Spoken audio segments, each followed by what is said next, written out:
대한민국 가계 부채 2천조 원 돌파. 기록적인 소비 위축. 그리고 자영업자 폐업률 역대 최고. 대한민국 경제는 지금 외환 위기 이후 가장 깊은 침체 수렁에 직면해 있습니다. 요즘 좀 체감하시는 경기는 좀 어떠세요? 최악이라고 생각해요.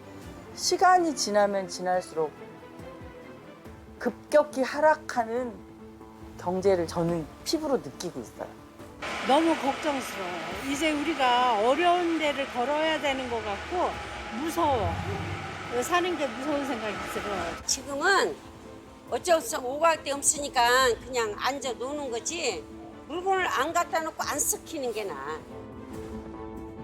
지난해 12월 3일 45년 만에 선포된 비상개혁.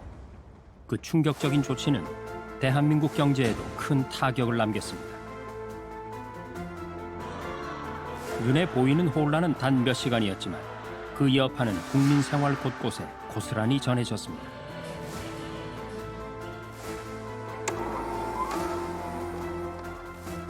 그렇게 모든 것이 정지된 채 불안과 우려가 깊어져 갔습니다.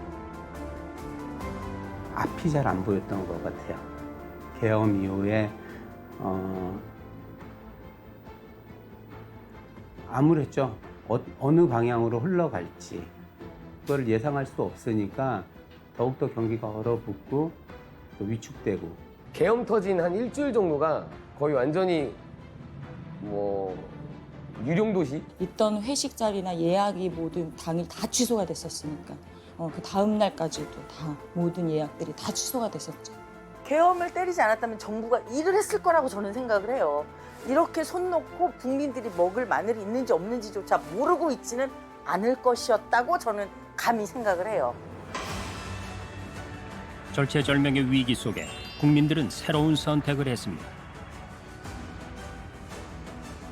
이번 대선에서 누구를 지지했든 크게 통합하라는 대통령의 또 다른 의미에 따라 모든 국민을 아우르고 섬기는 모두의 대통령이 되겠습니다. 벼랑 끝에 몰린 민생을 되살리고 성장을 회복해서 모두가 행복한 내일을 만들어갈 시간입니다. 이재명 대통령은 선거 기간 내내 민생 중심 실용 정부를 표방했고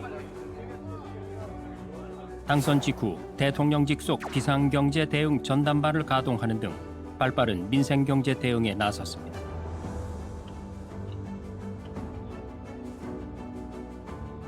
새로운 정부의 새로운 출발. 과연 위기의 대한민국은 멈췄던 엔진을 다시 돌게 할 수 있을까요? 제21대 대통령에게 주어진 책임을 충실하게 이행하겠습니다. 이재명 정부의 경제 회복 전략은 무엇인지 PD리포트 이슈본이 알아보았습니다.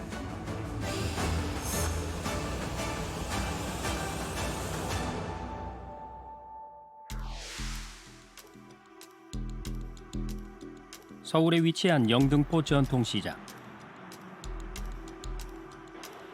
70년의 세월을 품고 있는 유서 깊은 시장으로 오랫동안 서민들의 소중한 삶터 역할을 해왔습니다. 그런데 한창 사람들로 붐벼야 할 시간이지만 손님은 손에 꼽을 정도입니다. 제작진이 시장을 돌아보니 문을 닫고 폐업한 상점들이 곳곳에서 눈에 띄었는데요.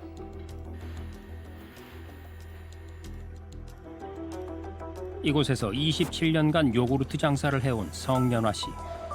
오랫동안 시장을 지켜온 상인의 눈에 비친 요즘의 분위기는 어떤지 이야기를 들어봤습니다. 이 영세업자들이 다 지금 문을 닫고 빈 가게가 너무 많아요. 제가 이거 한 27년 해봤지만 이렇게 힘든 때는 없었거든요. 최악이라고 생각해요. IMF도 겪었고 여러 대통령도 겪었고 지금이 최악이라고 생각해요. 일단은 이 시장에 지금 빈 가게가 있다라는 자체가 너무 웃겨요. 원래 저기가 큰 시장이 반으로 줄었기 때문에 있는 가게는 바로바로 들어와요. 상인들이 치고 들어와요. 왜냐면 장사를 해야 되니까. 그럼에도 불구하고 저 빈 가게가 안 나가고 있어요. 왜 그럴까요? 경제가 아주 급격히 하락되고 너무 장사가 안 되니까 들어와도 별로 실효성이 없다. 그러니까 가게가 빈 지 오래됐는데도 안 나가고 있고요. 소비자 물가는 전년 대비 3.3% 올랐지만 실질 임금은 오히려 줄어드는 상황. 쓸 돈은 줄고 물가는 오르고 빚은 늘어가는 서민들에겐 그야말로 삼중고의 현실인데요. 서민 경제의 최일선인 전통시장 상인들은 하루하루가 고역입니다. 영등포 시장에서만 55년 동안 장사했다는 김경순 씨. 가게를 찾는 손님들의 안타까운 사연에 심각한 경제 상황을 더욱 뼈저리게 체감한다는데요. 김치 사러 오는 사람들이 솔직히 해서 지난 겨울에 일거리가 없어서 집세를 못 내고 가스세를 못 내서 가스도 떨어지고 전기세를 못 내서 전기도 끊고 그런 일이 많다고 와서 얘기하고 김치를 조금 달라고 해서 주면은 이거 가지고 돈 나올 때까지 먹어야 되는데 참 걱정이라고 그래요. 다른 건 몰라도 노동자들 일거리가 좀 있어서 잘 벌어야 되겠어요. 전통시장은 서민의 터전이자 우리 경제의 든든한 뿌리 역할을 해왔습니다. 다른 시장에서보다 쌉니다. 상인과 손님으로 가득했던 시장은 늘 활기찬 모습이었는데요. 우리 옛날에 60년, 70년대 그때는 여기 장사 진짜 잘 됐어요. 사람이 미어질 정도로 못 다녔어. 그랬는데 지금은 장사 안 돼요. 아주 그냥 이 재래시장이 다 죽어버렸어 그냥. 그러나 이제 생기를 잃고 쓸쓸해 보이기까지 하는 전통시장의 풍경. 그만큼 우리 경제가 심각해졌다는 방증입니다. 저희 부모님 때만 해도 이런 물건을 사고 파는 곳, 사람이 만나는 곳이 시장이었죠. 근데 그때는 손님이 발에 치였다 그럴까요? 그 정도로 서로 등 떠밀려 가면서 이 시장에 고객들이 있었는데 현재 상태는 플랫폼이라든가 대형 인터넷 업체 이런 거를 통해서 많이 소비가 되다 보니까 전통시장 자체로는 신규 손님이 들어오기가 어려운 상황입니다. 그리고 계속해서 이용하시던 손님들, 고객층분들께서도 감소되는 추세고요. 그래서 굉장히 전통시장 상인으로서는 되게 힘든 상황이라고 생각해요. 힘들고 실제로. 현재 대한민국의 문제는 단순한 경기 둔화가 아닙니다. 우리 경제가 구조적 위기라는 더 깊고 심각한 문제에 직면했다는 분석이 나오고 있는데요. 한국은행은 올해 우리 경제 성장률 전망을 기존 1.5%에서 0.8%로 대폭 내려잡았습니다. 이는 0.9% 성장률 전망을 보인 일본보다도 낮은 수치로 한국의 예상 성장률이 OECD 주요국 중 최하위권이라는 충격적인 현실을 보여줍니다. 통계로 본다면 우리 1분기 성장률이 마이너스 0.2%였고 그 다음에 금년에 우리가 예상하는 성장률이 0.8%인데 이게 좀 더 떨어질 수도 있죠. 이렇게 되는 수준이라면은 경제가 우리 역사적 추세로 봤을 때 지난 한 20년 추세 정도를 봤을 때 상당히 나쁜 편입니다. 그리고 우리가 만약 금년 예상 0.8%가 맞는다면은 이게 뭐 우리가 생각하는 경제 위기, 그러니까 97년 외환 위기나 2008년 글로벌 금융 위기나 코로나 때나 그때보다는 좀 좋긴 하지만은 그렇지만 우리가 보통 생각하는 정상적인 해에서는 거의 가장 낮은 수치입니다. 2천조 원을 돌파한 가계 부채와 3.5%의 기준금리. 서민들에게 이 짐은 무겁기만 합니다.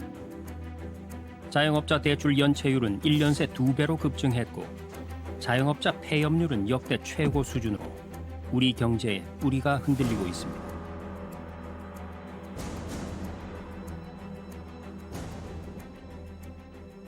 경제가 이렇게까지 바닥으로 추락한 데는 지난해 12월 3일 선포됐던 계엄이 결정타였습니다. 정치적 혼란이 경제적 불안으로 직결되면서 대한민국 경제가 쉽게 회복하기 어려운 침체의 늪으로 빠져든 겁니다.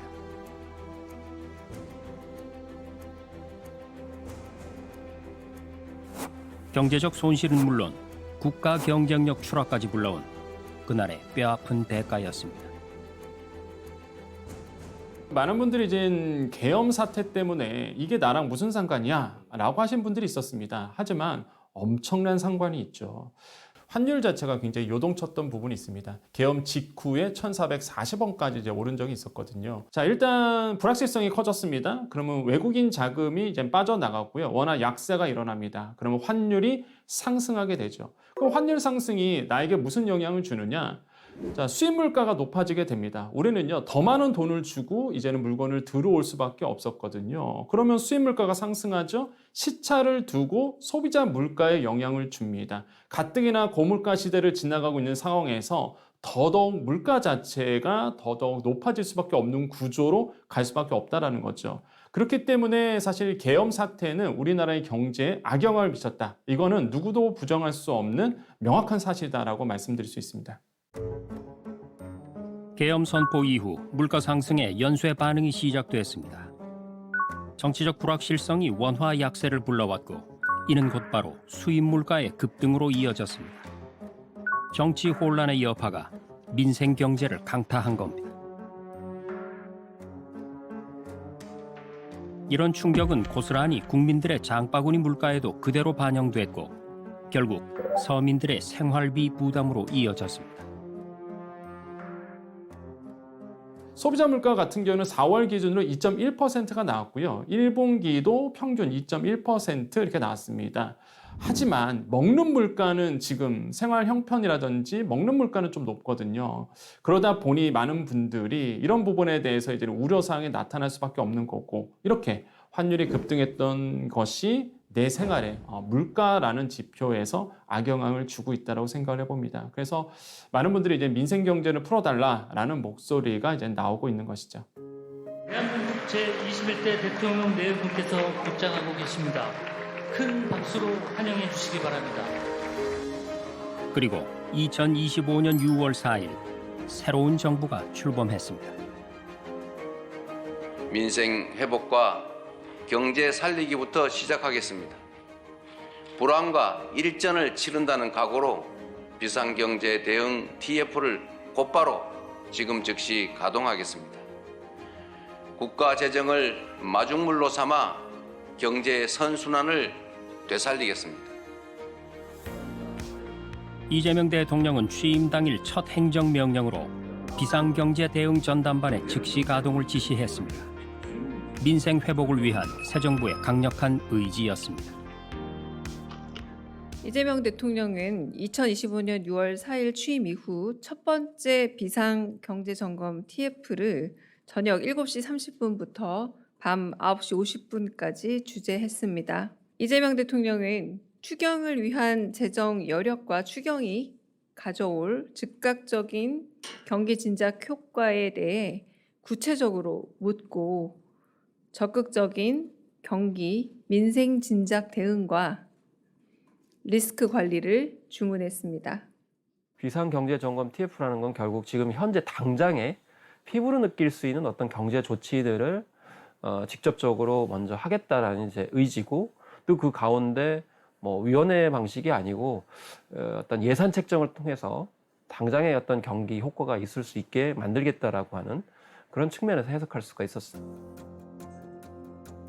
그리고 6월 19일 제26회 국무회의에서 새 정부의 첫 번째 추가 경정 예산안이 의결됐습니다. 장기적으로 경기 침체가 계속되고 있고 특히 작년 12월 3일 이후로 심리적 위축이 심해서 있던 손님도 얼마 안 되던 손님도 다 떨어져 나갔다고 현장에서 너무 어려워합니다. 국가 재정을 이제 사용할 때가 됐습니다. 우리가 물론 이제 건전 재정, 재정 균형의 원칙 뭐 이런 거 되게 중요하죠. 균형 재정해야죠. 너무 과도하게 수입도 없는데 마구 쓰면 안 되는 건 당연하지만 정부 재정의 본질적 역할이 있지 않습니까? 지금은 너무 침체가 심해서 정부의 역할이 필요할 때라는 생각이 들어요. 그래서 추경을 좀 더 해야 되겠다는 생각이고. 30조 5천억 원 규모의 새 정부 추경안은 전 국민에게 민생회복 소비 쿠폰을 지급하고 지역사랑 상품권을 추가 발행하는 내용을 담고 있습니다. 민생회복 소비 쿠폰은 13조 2천억 원 규모로 전 국민 1인당 15만 원에서 50만 원까지 두 차례에 걸쳐 소득 수준별 맞춤형으로 지원됩니다. 소득 수준에 따른 맞춤형 지원과 단계적 지급을 통한 신속 지원이라는 두 마리 토끼를 잡겠습니다. 또한 지역사랑 상품권도 6천억 원을 추가 지원해서 역대 최대 규모인 29조 원을 발행하기로 했습니다.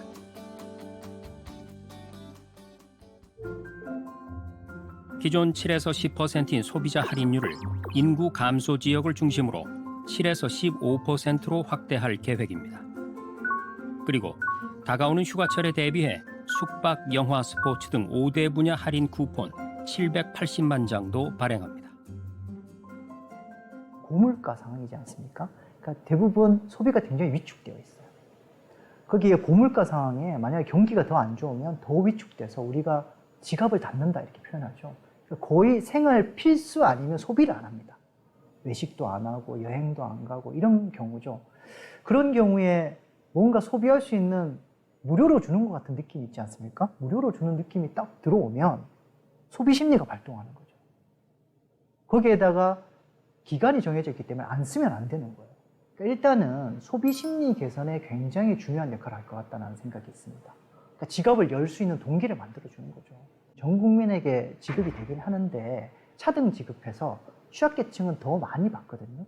취약계층은 소득이 낮은데 더 많이 받게 되니까 체감하는 소득의 증가라든지 소비 여력의 증가가 더 큰 거죠.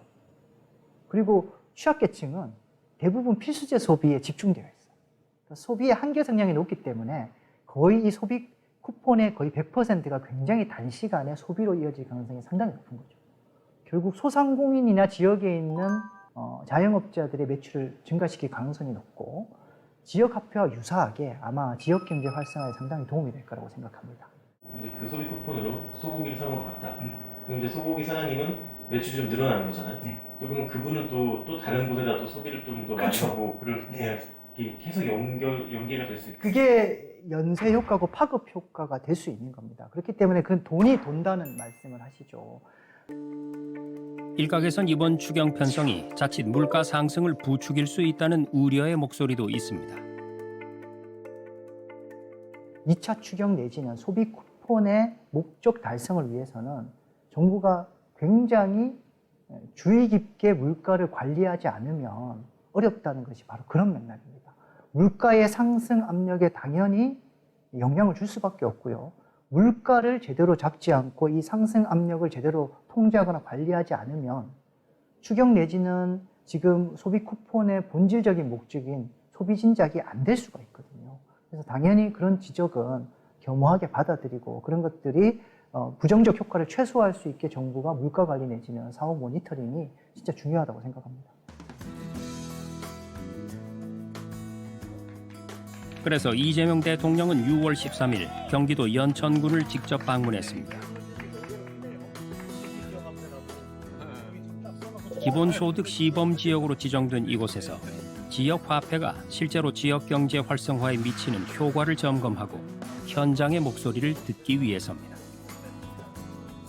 안녕하세요. 아까 오랜만에 보는데. 예. 아유. 축하드립니다. 네. 너무 반갑습니다. 눈물이 나요. 축하드려요. 저는 혜택을 많이 받고 있어요. 예, 저희 지원금 때문에 진짜 너무 감사해요. 이제 혜택을 많이 보고 있어요. 좀 힘들었다가 그게 나오면서 저희가 뭐랄까 좀 매출이 늘어나 버렸어요. 그래갖고 신고하는데 막 동생이 전화 갖고 형님 왜 갑자기 매출이 늘어나냐고. 그래서 저희도 놀래가지고 그래갖고 뭐 세금을 내야 된대요. 면세사업자. 네, 면세사업자인데 네, 늘어나는 바람에 저희가 세금을 좀 내고 있습니다. 그래도 좋아요. 너무 저한테는 와닿는 게 너무 많아가지고요.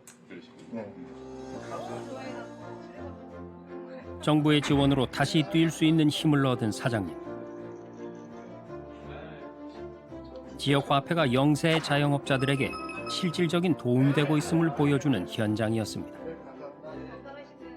인수위원회도 없이 출범한 정부가 시급하게 추가 경정 예산안을 편성한 이유는 우리 경제가 처한 상황이 그만큼 절박하기 때문입니다. 경제는 타이밍이라고 합니다. 지금이 바로 그 타이밍으로 생각됩니다. 오직 실용정신에 입각하여 국민의 삶을 살피고 경기 회복과 경제 성장의 새 길을 열기 위해 최선을 다하겠습니다. 이재명 정부가 강조하는 건 바로 현장 체감형 민생 경제입니다. 자영업자 채무 조정, 지역 화폐 확대, 소상공인 정책 자금 지원까지 서민들의 삶에 직접적인 변화를 가져올 수 있는 정책들이 주축입니다.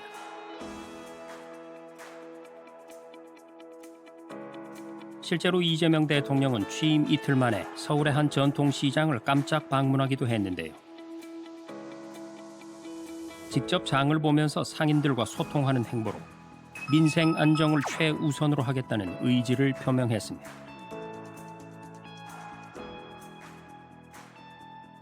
민생 현장이라고 하면 대표적으로 꼽을 수 있는 건 이제 시장이기 때문이고요. 또 1차 TF 회의에서 이제 물가 문제가 나왔기 때문에 사실 이제 물가의 지표를 서민들이 느낄 수 있는 곳이 아마 이제 전통 시장이기 때문에 이제 그것을 방문했다 이렇게 생각이 들고요. 예를 들면 정치인들이 대부분 대선 전에 그 전통 시장을 방문하고 그 이후에는 방문하지 않는데 오히려 이제 취임 이후에 전통 시장을 방문함으로써 뭔가 강력한 그런 의지를 이제 보여주었다라고 볼 수 있겠습니다.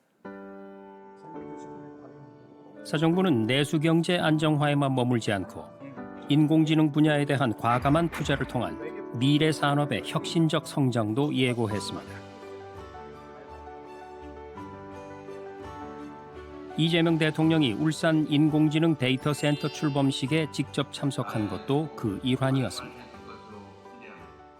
우리는 오늘 아시아 태평양 제1의 AI 허브 대한민국, 글로벌 AI 3대 강국 대한민국을 향한 힘찬 첫걸음을 내딛습니다. 울산이 가진 든든한 제조 인프라 위에 지방정부의 전폭적인 지원 노력이 더해진 AI 데이터 센터는 우리 새로운 정부가 주력하고 있는 국가 균형 발전 그리고 지역 경제 활성화에 크게 기여할 것으로 기대합니다. 우리 대한민국 정부는 새로운 도약을 향한 여러분의 열정과 헌신에 아낌없이 지원하고 투자할 것입니다. 우리 함께 대한민국의 새로운 미래를 열어갑시다. 실을 만들고 있습니다. 국민들의 삶을 개선하기 위해 경제 회복을 최우선 과제로 내세운 이재명 정부. 이제 대한민국은 상처를 딛고 재도약하기 위한 기로에 섰습니다.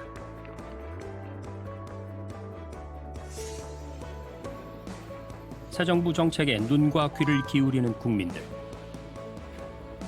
이재명 정부가 선언한 서민을 위한 민생 중심의 정책을 진정성 있게 이행해 줄 거라는 기대감이 높습니다. 전에는 뉴스조차 보기 싫었어요, 사실. 그런데 정권이 바뀌면서부터는 계속 뉴스를 틀어놓고 있어요, 제가. 관심이 많이 가서 계속 보고 있는데 일반 자영업자들이 편안하게 장사할 수 있고 식당이 문을 닫지 않았으면 좋겠고 일반 서민들이 시장에 편안히 오셔서 편안한 마음으로 물건을 사실 수 있었으면 좋겠다라는 간절한 소망이 있어요. 국민이 불안하지 않고 편안하게 살 수 있게끔 하는 걸 원한다 이 말이야. 서민들 좀 잘 살게 해주고 그죠? 또 모든 국민들이 편히 살 수 있게 뭐 잘 하시겠지만은 좀 그런 데다 신경 좀 써주셨으면 좋겠어요. 서민층에다가. 요번에는 좀 기대가 많은 편이어서 진짜 좀 오래간만에 제가 투표장에 가서 투표를 하고 왔거든요. 그만큼 기대가 있다는 증빙이겠죠. 믿고 있어요. 지금 당연히 정부가 새로 태어났으니까 서민들 장사도 잘 되고 뭐가 활성화되리라고 기대가 커요 지금. 바라는 게 나라가 잘 살았으면 좋겠어요. 국민들이 행복했으면 좋겠습니다. 그것뿐입니다. 하나가 아니라 모두가 행복해야죠. 네. 모두가 행복한 대한민국이 됐으면 좋겠습니다. 멈춰섰던 한국 경제의 엔진을 다시 돌리기 위한 첫걸음이 시작됐습니다.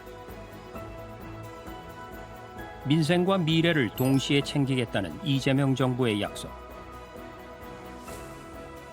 새 정부의 정책들이 현장에서 체감되기 위해서는 정부가 늘 국민의 삶 더욱 가까이에서 해법을 찾아가야 할 것입니다. 대한민국은 민주공화국이고 주권은 대한 국민들에게 있습니다. 언제 어디서나 국민과 소통하며 국민의 주권 의지가 일상적으로 국정에 반영되는 진정한 민주공화국을 만들겠습니다. 작은 차이를 넘어 서로를 인정하고 존중하며 국민이 주인인 나라, 국민이 행복한 나라, 진짜 대한민국을 향해 함께 나아갑시다. 민생경제 회복을 위한 새 정부의 계획이 국민의 신뢰 위에 실현돼 가고 그로써 우리 경제가 다시금 힘차게 도약하기를 기대해 봅니다.